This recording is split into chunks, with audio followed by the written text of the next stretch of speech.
Hey guys, what is up? We are going to be doing an audio recording of a book called The Orange Shoes. This book is written by the author Trinka Noble. If you are interested in purchasing this book for your kids, there will be a link in the description below.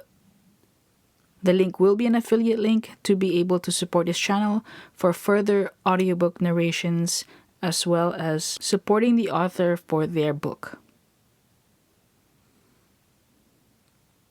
The Orange Shoes. October's here and I still don't have new shoes. So I walk a mile to school in my bare feet. But that's fine with me because I love the feel of our dirt road under my feet. These sandy places and the dried mud places and the smooth places after the road scraper's gone through. I was happy going barefoot until one day,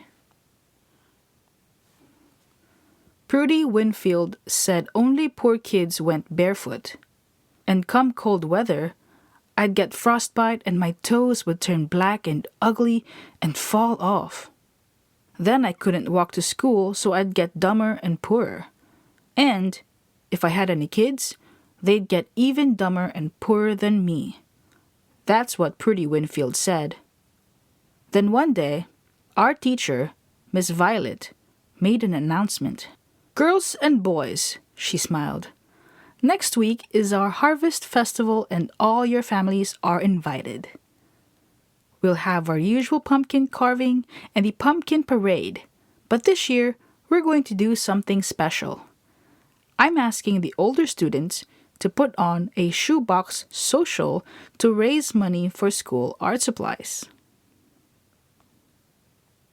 I didn't know what a shoebox social was, but I knew about art because I'd been drawing ever since I could remember.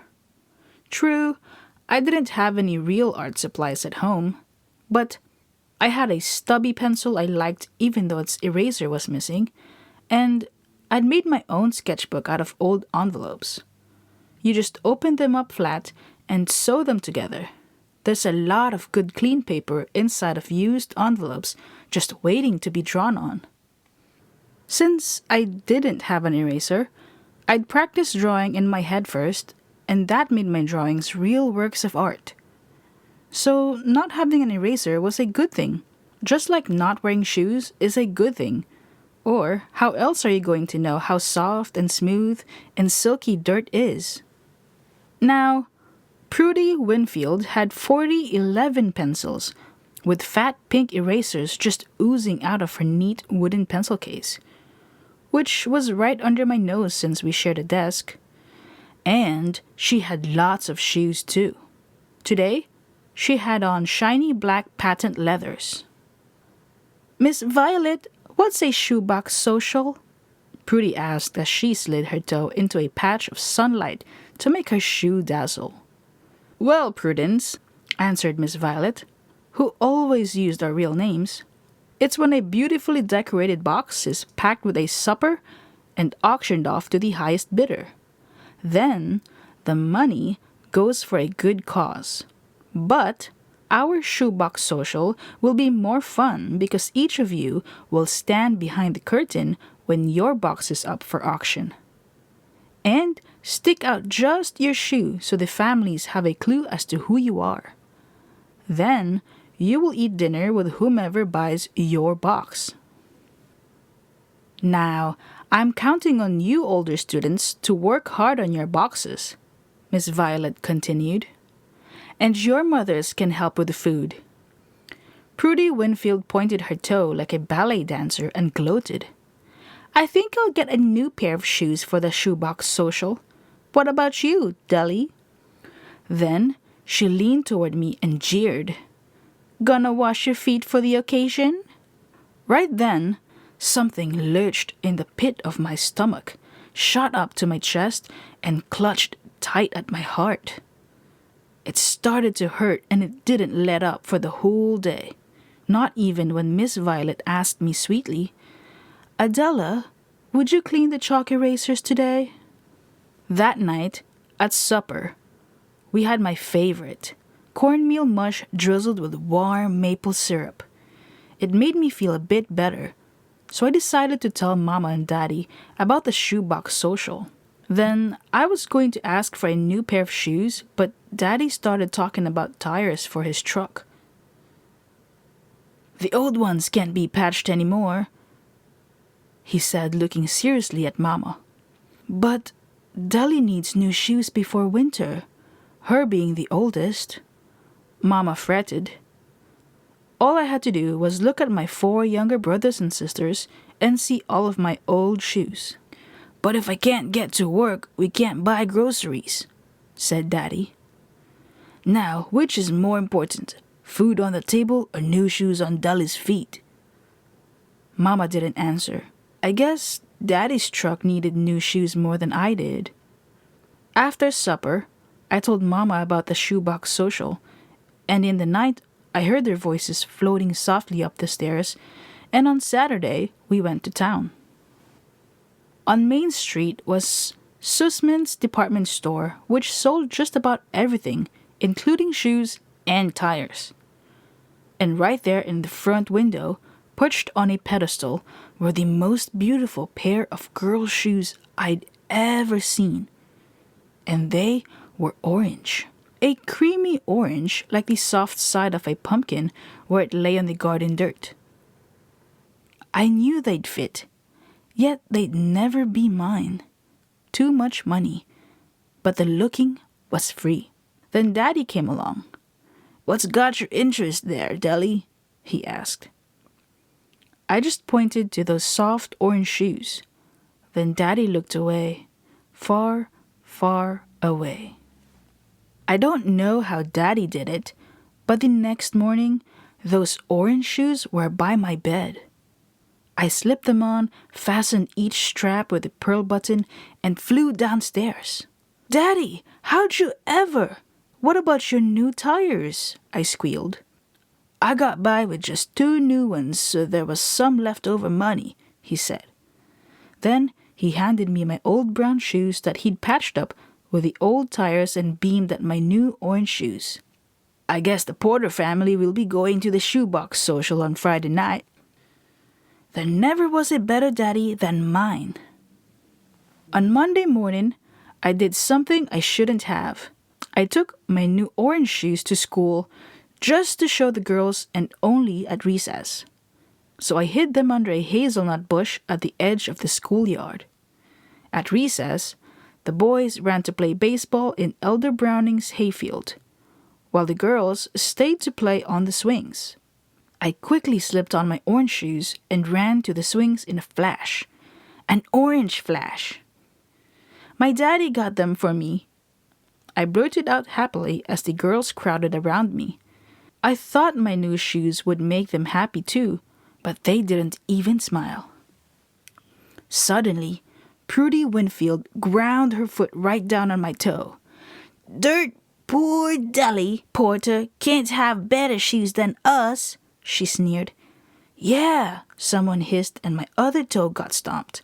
I tried to get away, but they chased after me, scraping and scuffing and scratching my new shoes till one pearl button flew off.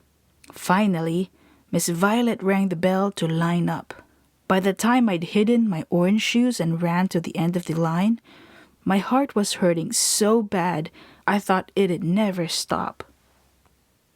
It was a long walk home from school that afternoon. I sneaked upstairs so Mama wouldn't see my wrecked shoes. I stared at them, every dirty crack, scrape, scratch, and scuff mark, till they blurred into tears. My beautiful orange shoes were ruined. Everything was ruined. Everything. So I did the only thing that ever made me feel better. I reached for my envelope sketchbook to draw. But when I closed my eyes to draw first in my head, all I could see were my ruined shoes. So then I clenched my teeth and squeezed my eyes tighter and tighter until they stung and all I saw was a greenish, purplish black. When I opened my eyes, things were out of focus. So I blinked and suddenly, right there on my shoes, just as clear as day, I saw a tiny vine in one of the cracks. Then one scratch looked like a leaf, and a scuff mark looked like a pretty wild rose. Maybe, just maybe. Every day after school, I painted pretty vines and flowers on my box. Then, painted the same designs on my shoes. By Friday, they were a matched set except for the missing pearl button. But an artist knows where to look, so I ran out to our dirt road, and right there I spied a tiny white pebble shaped just like a little heart. I wound it in white thread and sewed it where the pearl button had been. There. Perfect.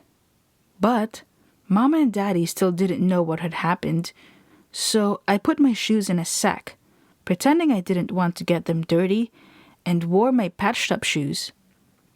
It was a golden Indian summer evening, so we walked to the Harvest Festival to save gas.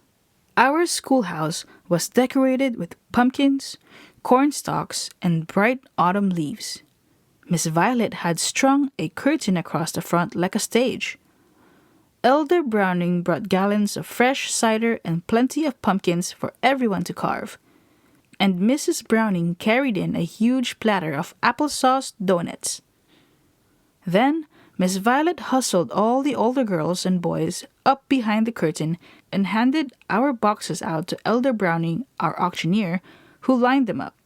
Then she lined us up, putting Prudy first and me last. No one noticed when I slipped on my newly painted orange shoes. "Folks, this is for a good cause, so dig deep in your pockets," announced Elder Browning as he held up Prudy's pink polka-dotted box. "Who'll give me a quarter for this pretty box? Do I hear a quarter?" Prudy inched her white patent leather pink bowed shoe under the curtain, and the bidding shot up till Elder Browning shouted, "Sold for $1.90.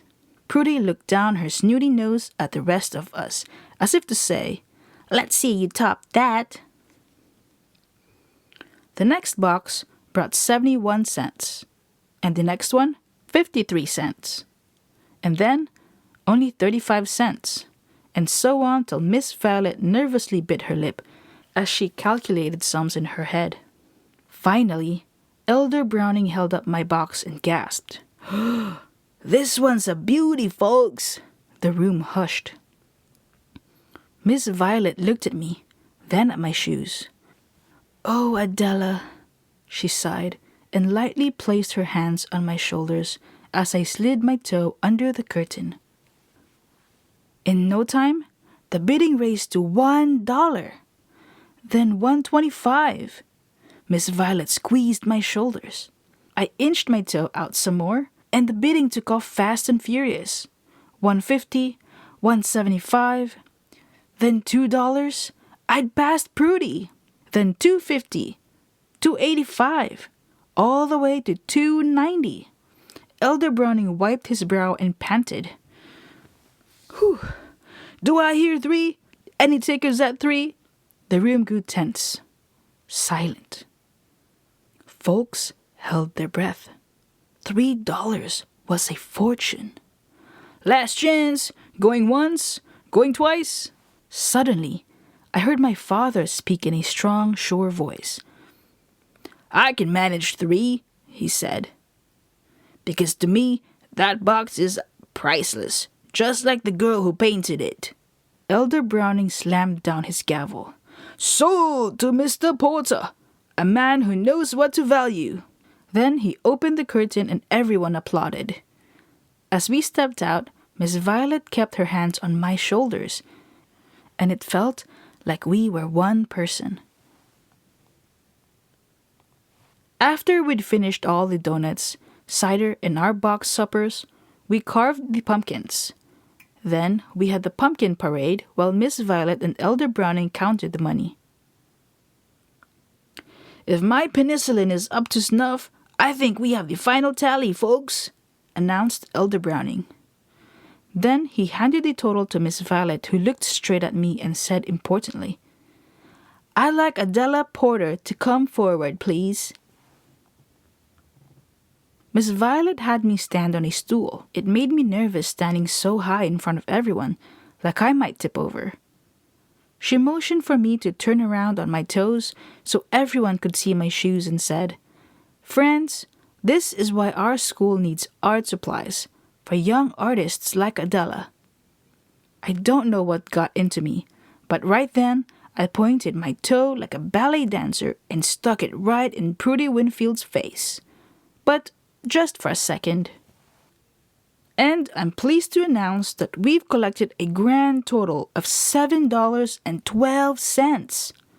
Folks started to applaud, but Miss Violet put up her hand for silence. And because of Adela's artistic talents and her father's generosity, each student can have their very own paint set. All the kids jumped up and cheered while Mommy and Daddy nodded their approval.